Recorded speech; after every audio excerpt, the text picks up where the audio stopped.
Good morning बच्चों। आज हम लोग प्रोजेक्ट परख तैयारी उड़ान की के तहत सामाजिक विज्ञान विषय का सेट 1 का दीर्घ उत्तरीय प्रश्न 47 से लेकर 52 तक पर डिस्कशन करेंगे। मैं रूपेश कुमार RK+2 स्कूल हिरनपुर में सोशल साइंस यानी सामाजिक विज्ञान विषय का शिक्षक हूँ। हम लोग डिस्कशन की शुरुआत करते हैं। 47 नंबर क्वेश्चन में है असहयोग आंदोलन के प्रमुख कार्यक्रम क्या थे। तो पहला चीज हम लोग जाने असहयोग आंदोलन, नाम से ही पता चल रहा है हम लोग को कि असहयोग मतलब सहयोग नहीं करना है। तो किसके साथ सहयोग नहीं करना है? असहयोग मतलब सहयोग नहीं करना है, तो किसके साथ सहयोग नहीं करना है? तो अंग्रेज जो सरकार था यानी जो हमारे यहाँ पर ब्रिटिश सरकार थी उसके साथ सहयोग नहीं करने का जो कार्यक्रम चलाया गया उसको हम लोग कहते हैं असहयोग आंदोलन। असहयोग आंदोलन 1920-22 ईस्वी में 1920-22 ईस्वी में महात्मा गांधी द्वारा चलाया गया था। ठीक, तो यह चूंकि कार्यक्रम हमको यानी असहयोग आंदोलन चलाने का जरूरत गांधी जी को क्यों पड़ा, तो जाने जो हमारा रॉलेट एक्ट था, जालियांवाला बाग हत्याकांड था, यह खिलाफत आंदोलन में अंग्रेजों की जो भूमिका थी उसके कारण से गांधी जी बहुत क्षुब्ध थे और उन्होंने एक नया तरह का प्रस्ताव लाया भारतीय राजनीति में कि हम लोग ब्रिटिश सरकार के साथ असहयोग करेंगे। हालांकि शुरुआत में इस असहयोग आंदोलन प्रस्ताव का विरोध किए। विरोध करने वाले में सबसे प्रमुख थे चित्तरंजन दास। बाद में जब ये प्रस्ताव लाया गया तो चित्तरंजन दास इसके प्रस्तावक बने और असहयोग आंदोलन चलाने पर सहमति बना। तो असहयोग आंदोलन में जो प्रमुख कार्यक्रम तय हुए उसमें एक चीज था कि जो ब्रिटिश सरकार द्वारा जो उपाधियां दी गई है यानी ब्रिटिश सरकार द्वारा प्राप्त उपाधियों को त्याग देना था। ठीक ना, सरकार के साथ सहयोग नहीं करेंगे। तो ब्रिटिश सरकार से प्राप्त उपाधियों का त्याग है ना, ब्रिटिश सरकार से प्राप्त उपाधियों का त्याग करना था। यानी जो ब्रिटिश सरकार से किसी को नाइटहुड का, किसी को अन्य चीज का जो उपाधि दिया गया था उसको त्याग देना था। दूसरा चीज था यानी सरकार द्वारा जो पदवियां दी गई थी उसको त्याग देना था। दूसरा चीज था कि दूसरा था हमारा कि सरकारी नौकरियों का बहिष्कार करना। यानी जो सरकार है, जो कामकाज करने वाले लोग थे भारतीय, तो सरकारी नौकरियों का बहिष्कार, सरकारी नौकरियों का बहिष्कार। मान लीजिए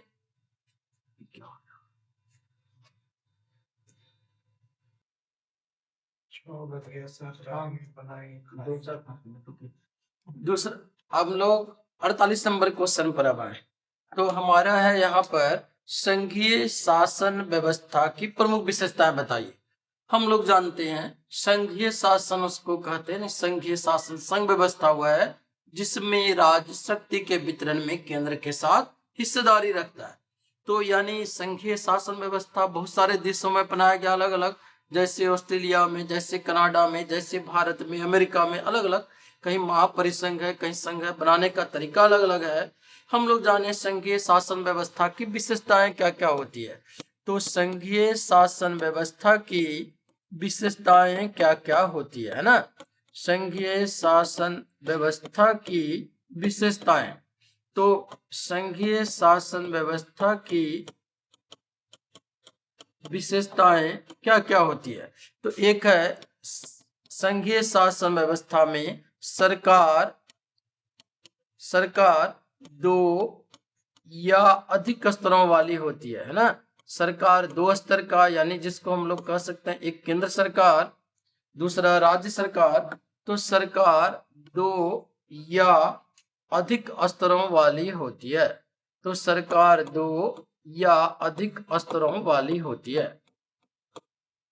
अब अगर सरकार मान लिया अपने यहाँ, हमारे यहाँ भारत, हालांकि वो राज्यों का संघ है, तो सरकार दो या अधिक स्तरों वाली होती है। दूसरा चीज है मान लिया हमारे यहाँ सरकार दो स्तर का है, तो दोनों को शक्ति कहाँ से प्राप्त है? तो दोनों सरकार को शक्तियां संविधान से प्राप्त होती है ना? कहाँ से? तो दोनों सरकार को शक्तियां, अब मान लिए अगर झारखंड सरकार का हम सेना पर नियम बनाएंगे, होगा ऐसा? तो नहीं होगा, तो क्योंकि संविधान में नहीं है सेना झारखंड का। तो दोनों सरकार को शक्तियां संविधान से प्राप्त होती है। दोनों सरकार को शक्तियां संविधान से प्राप्त होती है। अब मान लीजिए अगर ऐसा हो जाए कि केंद्र सरकार और राज्य सरकार में किसी चीज को लेकर विवाद हो जाए, मान लेते हैं ऐसा कहे कि राज्य सरकार कह रहा है कि अभी सेना हम रखेंगे और केंद्र सरकार कहेगा हम रखेंगे, तो दोनों के बीच में अगर विवाद हो जाए तो हम लोग कहीं ना कहीं तो फैसला कराएंगे। तो यानी जो हमारा संविधान का संरक्षक होता है वो न्यायपालिका होता है। तो संविधान का संरक्षक न्यायपालिका होता है, यानी दो सरकार में विवाद होने पर हम लोग कहाँ जाएंगे? संविधान का संरक्षक न्यायपालिका होती है। यानी दो सरकार में अगर विवाद हो जाए तो हम लोग यहाँ पर सर्वोच्च न्यायालय में जाकर फैसला कराते हैं। तो संविधान का संरक्षक न्यायपालिका होती है। विभिन्न स्तरों की सरकारों का जो हमारा अधिकार क्षेत्र है वो संविधान में स्पष्ट रूप से बटा होता है। अब मान लिया हमारा संविधान में मौलिक प्रावधान है, जैसे मान लिया हमारा भारत में लोकतंत्र है, हमारा भारत में गणतंत्र है, इस तरह का अगर कोई संवैधानिक प्रावधान को कोई सरकार बदलना चाहे, चाहे वो केंद्र सरकार या राज्य सरकार, तो संविधान के मौलिक जो हमारा संविधान के मौलिक अधिकारों में या संविधान के मौलिक प्रावधानों को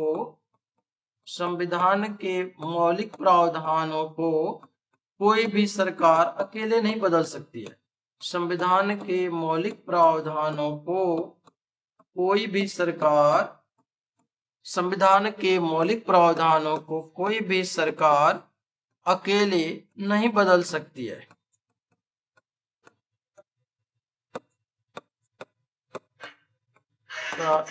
अकेले नहीं बदल सकती है, उसके लिए एक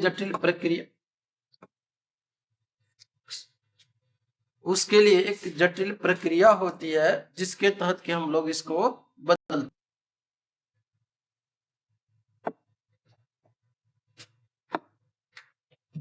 अगला क्वेश्चन है हम लोग का 49 नंबर में, ऊर्जा के गैर परंपरागत स्रोतों का वर्णन करें। हम लोग जाने ऊर्जा के दो प्रकार के स्रोत होते हैं, परंपरागत स्रोत और गैर परंपरागत स्रोत। परंपरागत स्रोतों से पर्यावरण को बहुत ज्यादा हानि पहुंचता है, इसलिए आजकल गैर परंपरागत स्रोतों को हम लोग बढ़ावा दे रहे हैं। तो ऊर्जा के गैर परंपरागत स्रोत में, यानी जो ऊर्जा का हमारा गैर परंपरागत स्रोत है, ऊर्जा के गैर परंपरागत स्रोत में परमाणु ऊर्जा,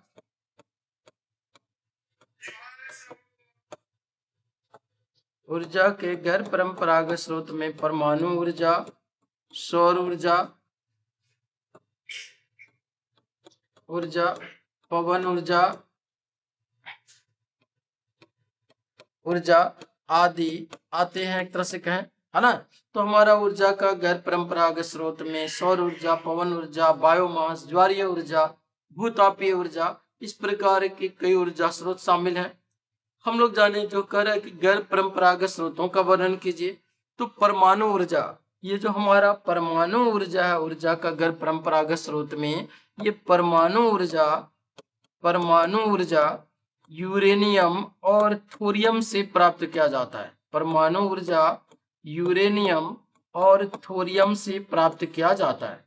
यूरेनियम और थोरियम से जानने कुछ से जो है, यूरेनियम का भंडार जो है झारखंड का जादूगोड़ा में पाया जाता है, जादूगोड़ा पूर्वी सिंहभूम जिला।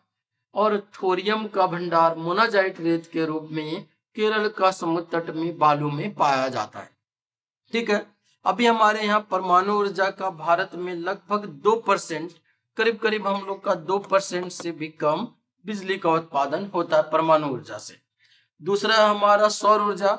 तो जाने सौर ऊर्जा सूर्य ऊर्जा का एक विशाल स्रोत है ना। सूर्य में नाभिकीय संलयन का प्रक्रिया होता है, जिसके कारण हाइड्रोजन हीलियम में बदलते रहता है।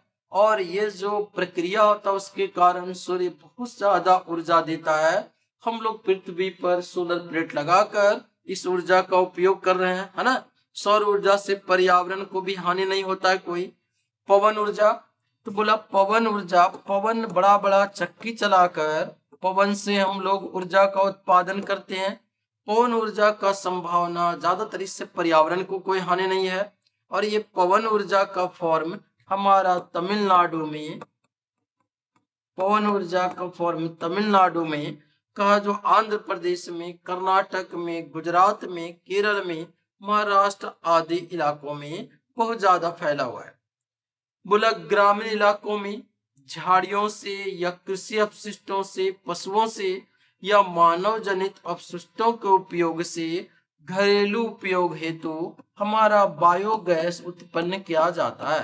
तो ये जो बायोगैस है ये हमारा गैर परंपरागत ऊर्जा का एक प्रमुख स्रोत है।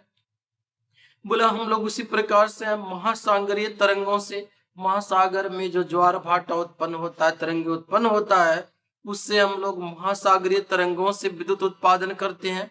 और इसका महासागरीय ऊर्जा का भारत में बड़ा स्रोत जो है वो हमारा खंभात की खाड़ी।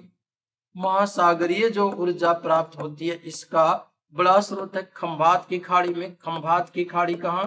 गुजरात। तो महासागरीय ऊर्जा का बड़ा स्रोत खंभात की खाड़ी। और हमारा कच्छ की खाड़ी, कच्छ की खाड़ी भी गुजरात में, खंभात की खाड़ी, कच्छ की खाड़ी। और सुंदरवन क्षेत्र, सुंदरवन क्षेत्र कहाँ? पश्चिम बंगाल में। इन जगहों पर सुंदरवन क्षेत्र में पवन हमारा महासागरीय जल से ऊर्जा का बहुत बड़ा स्रोत है, जहां के हम लोग इसका दोहन कर सकते हैं। अब जो चीज हमारा दूसरा उसी में क्वेश्चन है, संसाधनों के अंधाधुंध उपयोग से किस प्रकार की समस्या उत्पन्न हो रही है। जानिए कोई भी संसाधन हो, अगर इसका हम लगातार उपभोग करेंगे, बहुत ज्यादा उपभोग करेंगे, बहुत प्रकार की समस्या उत्पन्न होगी। जैसे मान ली हम लोग लगातार इतना ज्यादा वाहन चला रहे हैं, कोयला जला रहे हैं, तो पर्यावरण को हानि पहुंच रहा है। तो ये जो पर्यावरण को हानि एक बड़ा समस्या है ना। तो कुछ व्यक्तियों के लालच के कारण हमारा संसाधनों का अत्यधिक दोहन हो रहा है, बहुत ज्यादा दोहन कर दे रहे हैं, तो आगे चलकर भविष्य में ये संसाधन हमारा समाप्त हो जाएगा। सामाजिक विषमता के कारण संसाधन कुछ लोगों के हाथों में केंद्रित हो जाता है। मतलब है कि जो अमीर लोग है वो बहुत सारा संसाधनों का उपयोग करता है, गरीबों के हक में बहुत कम स्रोत आते हैं। हमारा संसाधनों का अंधाधुंध उपयोग से वैश्विक पारिस्थितिकीय संकट पैदा हो गया है। जैसे भूमंडलीय तापन, यानी रोज सुनते हैं हम लोग या अखबारों में पढ़ते हैं, ग्लोबल वार्मिंग यानी भूमंडलीय तापन की विश्व में तापमान में तेजी से वृद्धि हो रही है। तो ग्लोबल वार्मिंग का घटना हो रहा है, यानी भूमंडलीय तापन हो रहा है। बोला भूमंडलीय तापन, या कहें ओजोन परत अवक्षय, ओजोन परत में क्षय हो रहा है। ओजोन परत हमारे सूर्य से आने वाली हानिकारक विकिरणों को पृथ्वी तक पहुंचने से रोकती है, तो ओजोन परत का क्षरण हो रहा है। कार्बन डाइऑक्साइड की मात्रा बढ़ रही है ना। पर्यावरण का प्रदूषण हो रहा है। भूमि निम्नीकरण, भूमि का निम्नीकरण हो रहा है, यानी भूमि घटिया किस्म का हो रहा है, मिट्टी की उर्वरता कम हो रही है। ये सब समस्याएं हमारा निरंतर बढ़ते जा रहा है। अगला 50 नंबर क्वेश्चन पर आए हम लोग है, मुद्रा आवश्यकताओं के दोहरे संयोग की समस्या को खत्म कर देती है, कैसे? उदाहरण सहित समझाइए, है ना। तो जाने हम लोग मुद्रा, ये हम लोग लिख नहीं सकते हैं ज्यादा। तो मुद्रा आवश्यकताओं के दोहरे संयोग की समस्या को खत्म कर देती है। मान लीजिए पहले क्या चीज था? वस्तु विनिमय प्रणाली। तो वस्तु विनिमय प्रणाली में क्या होता था कि एक आदमी को जो बेचना हो, मान लीजिए ए के पास वस्तु विनिमय प्रणाली, तो वस्तु विनिमय प्रणाली में क्या चीज था कि मान लीजिए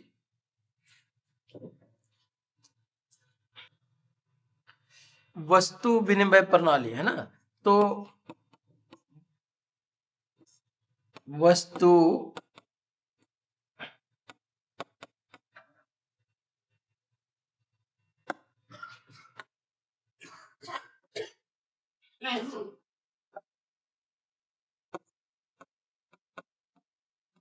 वस्तु विनिमय प्रणाली। तो पहले क्या था, मान ली वस्तु विनिमय प्रणाली में ए के पास एक गाय है, ए के पास एक गाय है और बी के पास मान लीजिए जो चीज है हमारा, बी के पास आटा है। तो वस्तु विनिमय प्रणाली में क्या होता था, यदि ए के पास जो गाय है इसको अगर दूध का जरूरत हो और इसको आटा का जरूरत हो तभी हम आदान प्रदान कर सकते थे।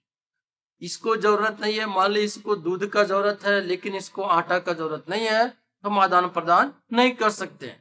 लेकिन आ गया इन दोनों के बीच में एक चीज आ गया हमारा मुद्रा।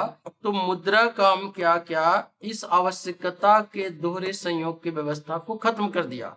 अब मान लीजिए कि जो चीज पहले की तरह अगर स्थिति हो कि बी को दूध का जरूरत है लेकिन ए को आटा का जरूरत नहीं है, तो क्या काम कहा, ए बोला एक काम करो, तुम हमको जो तुमको दूध का जरूरत है तो तुम दूध ले लो, बदला में हमको पैसा दे दो। ये मुद्रा ले लिया और मुद्रा लेकर ये का काम किया, इसको जरूरत था, मान लिए ए को अभी जरूरत था चप्पल खरीदने का, तो ए उस चीज से चप्पल खरीद लिया। ठीक है, कहीं भी गया उसको इनकार नहीं किया लोग कि नहीं देंगे, तो ये क्या काम किया, उस चीज से मान लेते अपना वो चप्पल खरीद लिया। तो ये जो मुद्रा एक मध्यवर्ती का भूमिका निभाया। मुद्रा किस चीज का भूमिका निभाया, मध्यवर्ती का, माने बीच का वस्तु का। इसको लेने से कोई इनकार नहीं किया, ले लिए, अब हम इस चीज से जो भी चाहे अपने आवश्यकता का चीज खरीद सकते हैं। तो मुद्रा चूंकि मध्यवर्ती का भूमिका निभाती है लेन देन में, इसीलिए वो आवश्यकताओं के दोहरे संयोग की व्यवस्था को क्या कर रही है, खत्म कर देती है।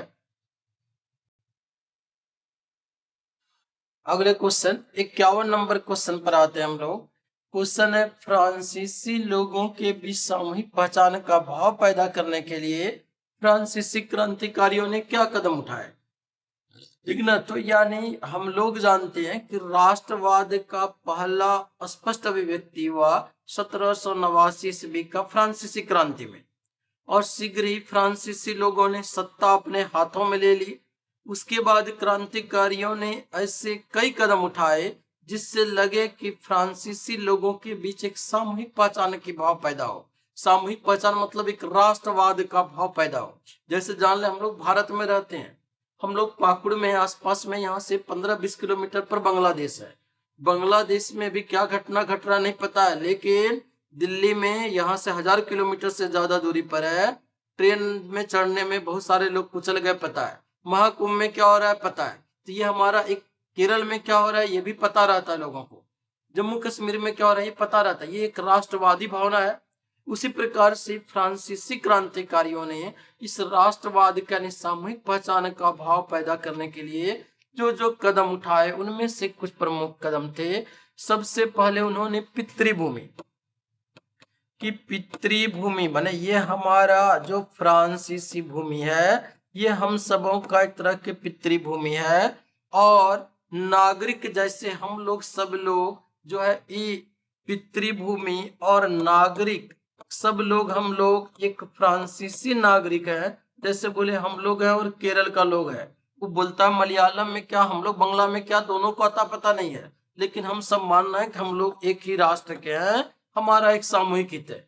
उसी प्रकार से वहां के क्रांतिकारियों ने पितृभूमि और नागरिक शब्द का, यानी नागरिक जैसे विचारों ने एक संयुक्त समुदाय के विचार पर बल दिया। ठीक, दूसरा है कि अच्छा हम लोग जैसे कहीं भी गए अलग अलग जगह, हम लोग जैसे अपना एक झंडा लेकर जाते हैं, उसी प्रकार से एक नया फ्रांसीसी झंडा चुना गया है ना। तो नया एक फ्रांसीसी झंडा को रखा। ये फ्रांसीसी झंडा फ्रांसीसी लोगों के बीच सामूहिक पहचान की भावना पैदा करने में बहुत ज्यादा मददगार हुआ।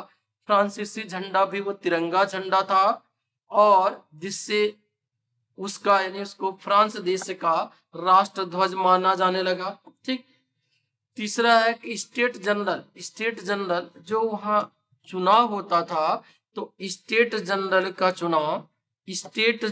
का चुनाव सक्रिय नागरिक समूह द्वारा किया गया।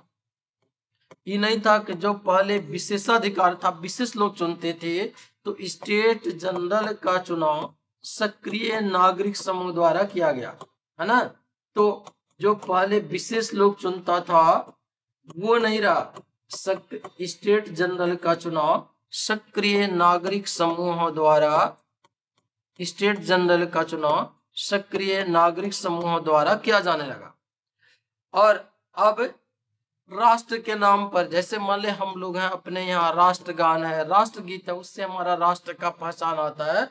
उसी प्रकार से राष्ट्र के नाम पर कई स्तुतियां, राष्ट्र के नाम पर कई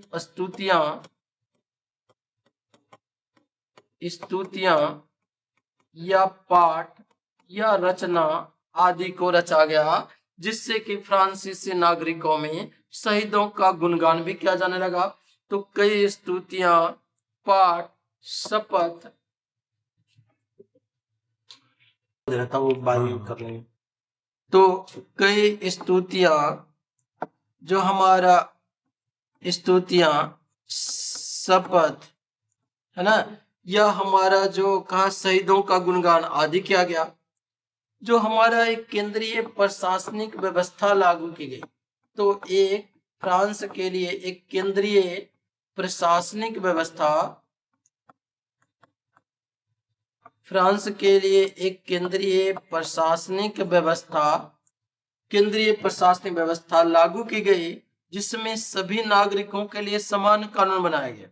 तो केंद्रीय प्रशासनिक व्यवस्था लागू की गई, और पहले जो था विशेष लोग थे, विशेष अधिकार था, उसको वो नहीं कर सबों के लिए एक समान कानून बनाया गया, ताकि सब लोगों को लगे कि हम सब एक राष्ट्र के लोग हैं। बोला आंतरिक आयात निर्यात शुल्क, जो हमारा एक जगह से दूसरे जगह पर जो हमारा ले जाते हैं सामान, तो उस पर जो पहले आयात निर्यात शुल्क लगता था उसको हटा दिया गया। तो आंतरिक आयात निर्यात शुल्क, आंतरिक आयात निर्यात शुल्क समाप्त कर दिया गया। आंतरिक आयात निर्यात शुल्क समाप्त कर दिया गया, और भार या मापने का व्यवस्था पूरे देश में एक जैसा किया गया।